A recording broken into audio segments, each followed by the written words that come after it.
You never have time for me, Mom. I'm tired of always feeling like I'm in the way.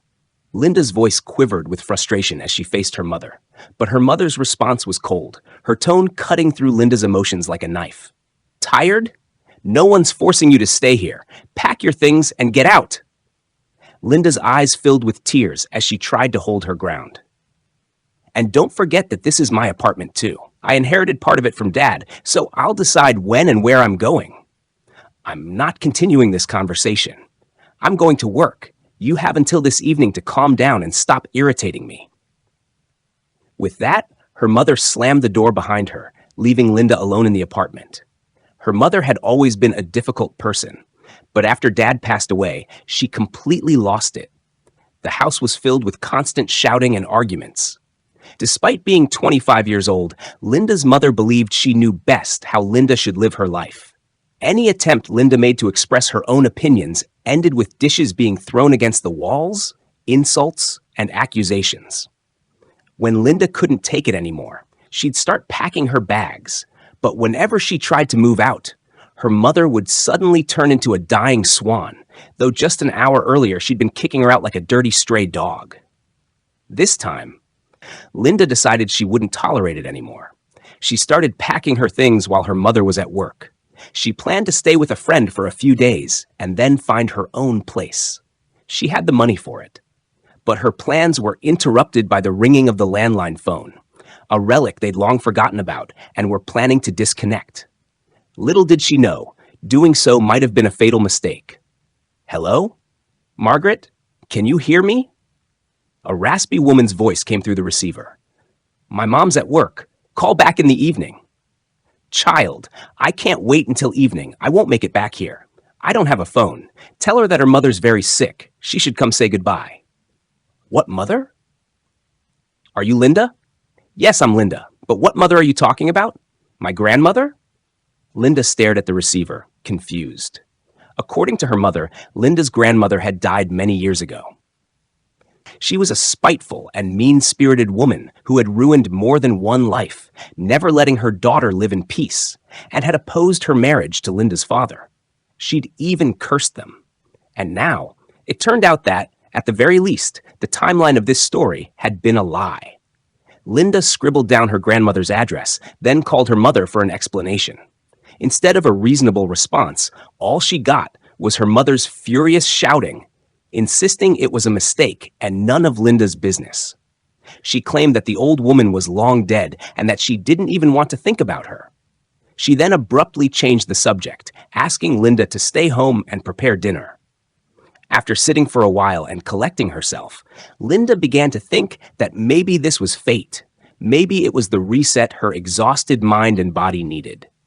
She called her workplace to ask if she could start her vacation immediately and was relieved to get a cheerful yes. She had plenty of unused days off she'd never taken. Work had helped her stay out of the house as much as possible, and that had suited her just fine. Her supervisors had often urged her to take a break, but she'd always refused, knowing she wouldn't be able to go anywhere, and the thought of spending more time with her mother was unbearable. But now, with work slowing down and no pressing tasks, she quickly packed her things, loaded them into the car, and drove to the address she'd been given. The drive took a couple of hours, and along the way, a few goats grazed by the roadside. As Linda's car approached, some foolish chickens darted out in front of her, but she managed to avoid them without any casualties. She finally reached the house, parked, and stepped out of the car. A spry, elderly woman, surprisingly agile for her age, rushed toward her. Linda noted that she didn't look like someone on the verge of death. She must be quite the manipulator, Linda thought. But it turned out this was just a neighbor who, without even greeting Linda, started giving her valuable advice about how it would be good to wash the grandmother, clean up the house, and that she had been feeding the old lady for weeks. But now, she said, she could no longer afford it, and it would be nice to be reimbursed for the money she had spent. The old woman also lamented how life was cruel, how you raise children, but then there's no help when you need it. Please don't try to guilt trip me, Linda interrupted, her voice firm. I'm not even sure I'm staying here. And as for my grandmother, she ruined my mother's life, and now she expects help? What was she thinking when she did all that? The old woman stopped her chatter, stared at Linda in surprise, and said, "My dear, you don't know the full story, do you?" Shh! She then told Linda a brief but fitting tale about her mother's character. Linda's grandmother had loved her husband and daughter dearly, but her husband fell in love with another woman and left the family. Raising a child on one income was tough, so they scrimped and saved. They didn't starve or beg for alms, but Linda's mother, Margaret, didn't have everything she wanted. No jewelry, no new backpack every year, no 10 dresses, and no city apartment. Margaret constantly resented her mother for this, and soon her childhood grievances turned into hatred. After graduating from school, she told her mother that she hated her for their poverty, blaming her for driving her father away and for the life they led. And now, Margaret didn't even consider her a mother anymore.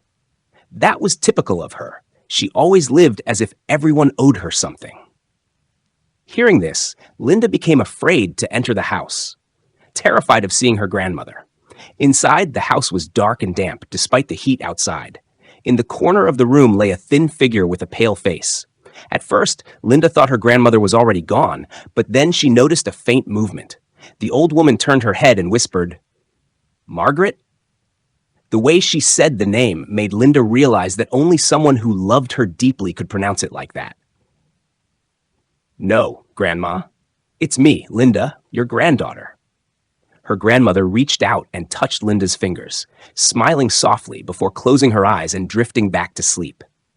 Linda didn't know what to do next or where to start. But then she decided to explore the house, and what she found broke her heart. There was no running water, no plumbing, no heat. Even though Linda's mother, Margaret, was well off, she had never bothered to provide the most basic comforts for the person who had raised her. The refrigerator was empty too, so Linda got back in her car and drove to the village store. But the shelves were sparsely stocked, with only a few cans of cheap stew, basic grains, and bread, so she had to drive back to the city. After filling a shopping cart with groceries, Linda loaded everything into the car and returned to the house. By the time she got back, it was late in the evening. She boiled some broth and managed to feed her grandmother before collapsing into bed. Exhausted. She thought she'd sleep for a whole day, but she woke up with the first rays of the sun and got back to work. The house was filled with an unbearable smell of unwashed bodies and mustiness. She decided to start by heating up the stove and preparing the bathhouse. While she didn't have any trouble with that, she had often visited her boyfriend's summer house and had learned how to light a stove. Getting water proved more challenging.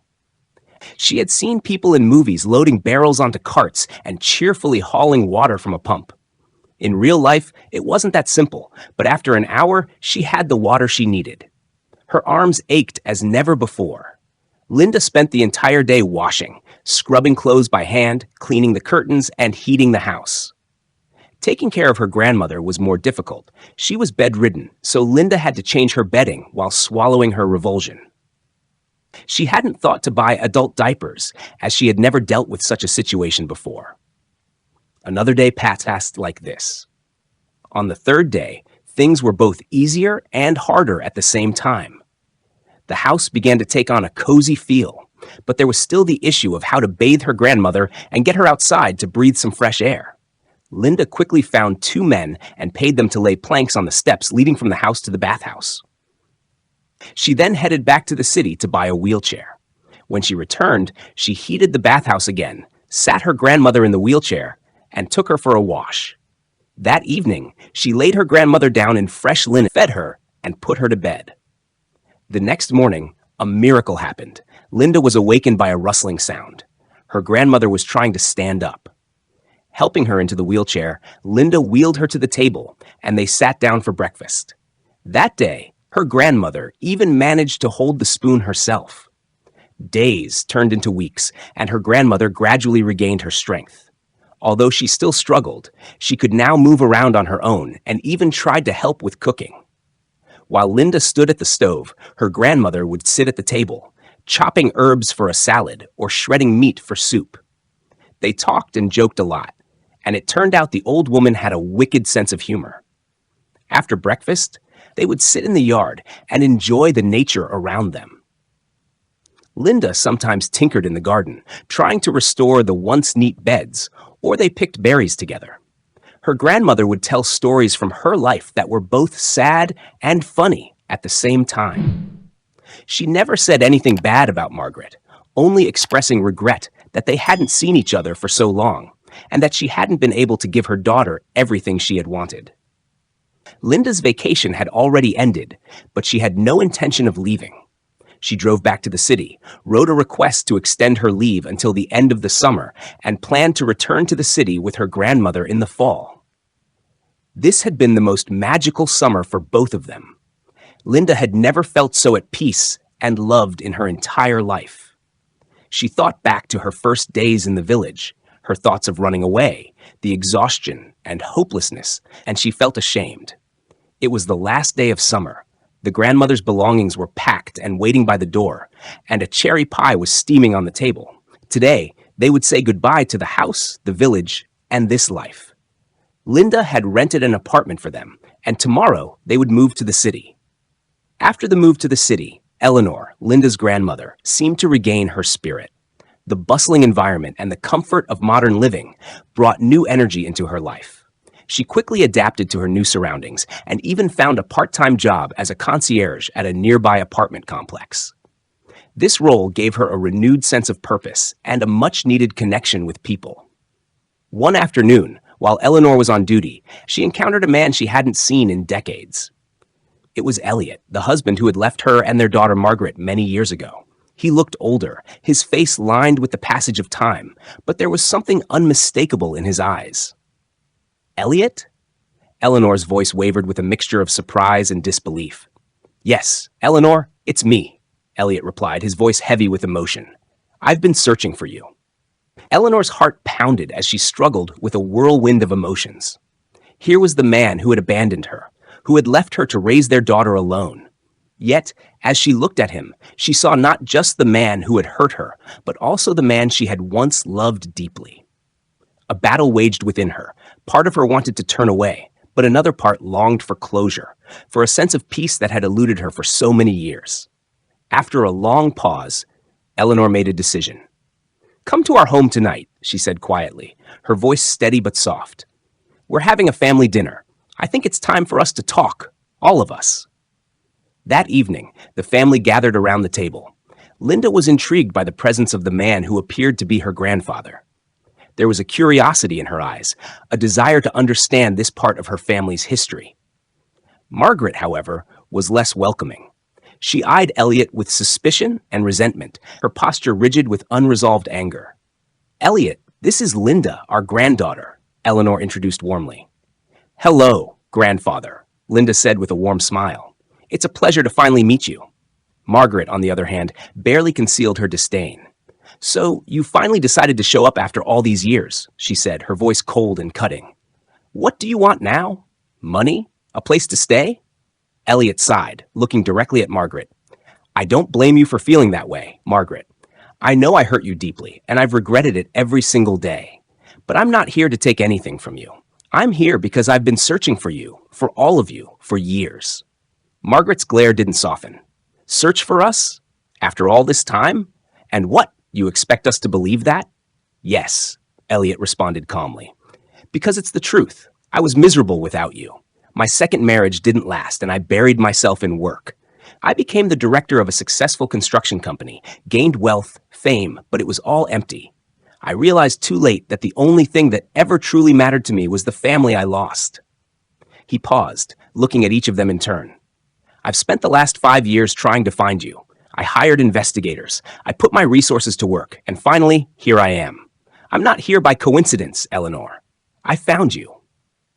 Margaret's expression changed as she realized Elliot was indeed wealthy. Her tone shifted from cold to calculating. You're rich? She asked, her eyes narrowing with interest. How rich, exactly? Elliot didn't miss the shift in her demeanor.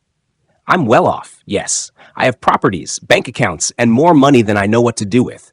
But I'm not here to flaunt it. I'm here to reconnect with the family I lost. Margaret's attitude softened even more. Well, perhaps you could stay a while, get to know us again. It would be nice to have you around, especially for Linda. She could learn a lot from you. Elliot's eyes flickered with a mix of disappointment and clarity. "Margaret, I see right through you," he said bluntly. "You're interested in my money, not in mending our relationship. It's clear as day." Margaret's face flushed with anger and embarrassment, but before she could respond, Elliot turned to Linda and Eleanor. "Linda, you've shown me what true compassion looks like." His voice softened as he addressed Linda, the sincerity in his words evident. "You remind me of the person I wish I had been." The tension in the room was palpable, especially for Margaret, whose mind raced with thoughts of what Elliot might do next. She couldn't shake the fear that everything he had would go to Linda, leaving her with nothing. The idea gnawed at her, fueling a growing sense of panic and desperation. Elliot then proposed that Linda and Eleanor accompany him to his family home. "My driver is downstairs, ready to take you both to my estate. You can stay there as long as you wish, while we sort out the next steps." Margaret watched, her heart heavy with envy and frustration, as Linda and Eleanor prepared to leave with Elliot. Her mind was a swirl of anxious thoughts. What if Elliot truly intended to leave everything to Linda? The very idea that she might be cut out of any inheritance was unbearable. Yet she knew better than to voice her fears openly, aware that Elliot saw through her facade. For Linda and Eleanor, the prospect of moving to Elliot's estate felt like a chance at a fresh start. It wasn't just about the luxurious surroundings. It was about stepping away from the shadows of the past and into a new chapter of their lives. As they left the apartment, there was a sense of relief, a quiet hope that perhaps this reunion, though unexpected, might lead to the healing they both needed. Margaret, however, remained behind, her thoughts clouded with suspicion and jealousy. As she watched them go, she couldn't help but wonder what the future held and whether she would have any place in it at all. That's how the story ends, friends. Join the conversation below and share your thoughts on this story. If you found it captivating, share the link with your friends. And don't forget to subscribe to the channel so you never miss a new story that will make your heart race. Your support inspires us to create more tales. Take care and see you next time.